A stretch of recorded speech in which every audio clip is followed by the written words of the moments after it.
you want to start us off? I am. Yeah, okay.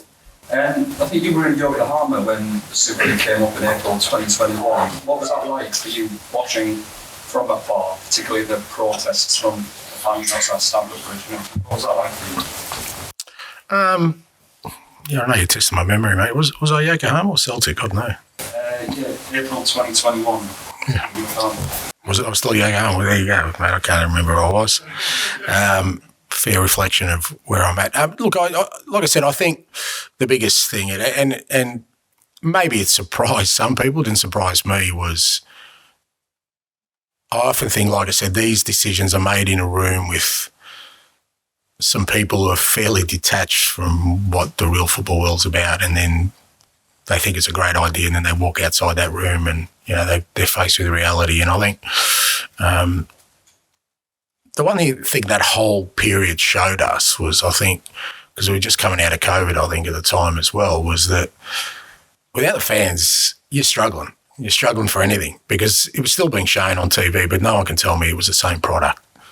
You know, we were trying to artificially create atmospheres so that it felt like a real football game. So when people, you know, it's kind of a throwaway term that without the fans, football is nothing. It does ring true in many respects. And I think before, you know, well, you'd like to think that before they make any of these kind of decisions or ideas come up again, they get a better sort of feeling for what, you know, the people who are most important to the game feel, and not just the supporters, but even the players. You know, I mean, that's my biggest concern at the moment, is just the saturation of product we have. Is it's going to deteriorate because we're putting so many demands on players. Ultimately, performances will suffer. Ultimately, you'll get more players missing out, you know, because of injury or fatigue, or, you know, and we keep coming up with competitions that we think are going to be great, for the most part, money spinners, which I understand because that's kind of what grows the game. But, you know, if the punters don't like what they see and they don't turn up, it ain't going to work. Sort of like commercialisation against tradition, and tradition's always going to win. Well, it's not always going to win, is it? Because we know that, you know, that's not how it works. And sometimes it does need to move on. The game needs to move on to keep up with pace. But I think, you know, that you should test the temperature of the room before you make those kind of decisions. And I don't think they often that is taken into account. It's I think any idea that just comes down to numbers is in sort of in our game, where there is so much investment and emotional attachment, is always going to struggle to get up. Just one more on that. It sort of made you feel a bit proud of the football fans, the way they sort of showed their power, because it might have gone through it.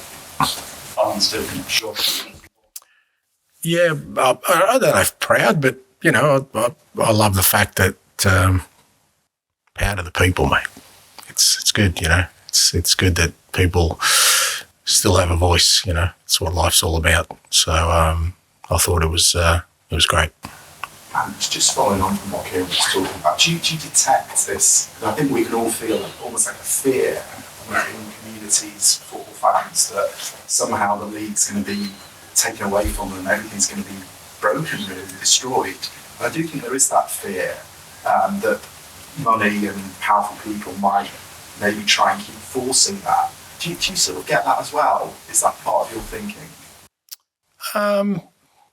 No, I don't think I'm as fatalistic as that. I think, because ultimately, if it's destroyed and broken, like I said, no one turns up, they're going to, you know, people are going to find something else to do, you know. So, no, look, like I said, I'm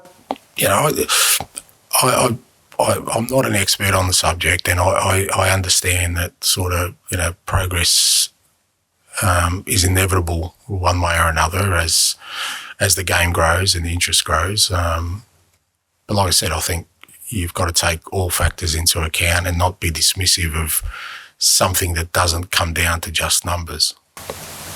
And you sort of, is a part of you sort of surprised that there's still factions within the game that are seemingly trying to drive this? Nothing surprises me, mate. No, not in this world. No. John? Go back to the game. Do you feel you've had more adversity than they have? Just because they've had the Warrior players, they've been able to galvanise everybody's against when you have that Warrior player. Yeah, I know. Because of it. Oh, I think everyone thinks their own burden is greater than anyone else's, so we all, but, that's why I'm really respectful of every manager, because even the ones who you think, have had things their own way, I'm sure they've got their own challenges. It's just, it's once you accept that and embrace that, you understand that that's part of your role, that irrespective of which football club you're at, what situation you're in, there are always going to be challenges. And some are seen, some aren't seen, some people don't know about them. And if you clutch at those for a reason not to be successful, they'll always be there. But, what I think what you need to do and what I've always tried to do, I think what the strong leaders do is that they don't use them as a clutch. And, I'm not going to do that here. We've had some adversity already this year. We had adversity before the season started. And in my mind, that shouldn't stop us from making the progress we need to make. Surprised or not surprised that Everton did that so strongly? No, I mean, not surprised, but, like I said, they've got a manager who's always up for a fight. He doesn't take easy jobs on, that's for sure. And he's pretty good at galvanising a group and not using excuses. And they've got some good players. They've got some very good footballers. As you said, they haven't had too many injuries. They've got a couple now, but for the most part, they've been pretty consistent, and that's why they're in the position they are. Done. Just a quick one. Yeah. Since we last spoke, Chris Davies has decided to stay, I think. Can you talk us through what he said to you and how big a boost that is? Yeah, look, I didn't have a massive discussion with him. Chris, sort of decided that, this is where he wants to be, and great for us. Like I said, he's been a real key contributor to what we're doing, and he's part of what I think is a really exciting coaching group, because they're all sort of young guys who are really determined to kind of make an impact, and great for me. And but with all these things, you like I said before, you want the best people, and if you've got the best people, they're always going to attract attention from others, and it's always better if they come to the decision themselves to stay with us than us sort of force the issue. And Chris kind of decided this is the place for him, and delighted to have him on board. Okay, we'll finish at the back of the room. I am just about here. We're doing a feature on Australia's 2015 Asia Cup final victory. I just wanted to get your memories on that game. And obviously, Sonny played in that game for South Korea. Have you spoken to much about the game? I've tried to, but he doesn't want to talk about it, mate. No, it was a great day for me personally, I guess, because I'm coaching my country. It's the first major trophy we'd won in kind of the men's game, and it's significant. It's equivalent, I guess, of winning the Euro. So special day, special game. There was a bit of drama in it. Sonny scored, so that added a little bit of a twist, and only really fond memories of it. Okay, thank you very much. Thanks.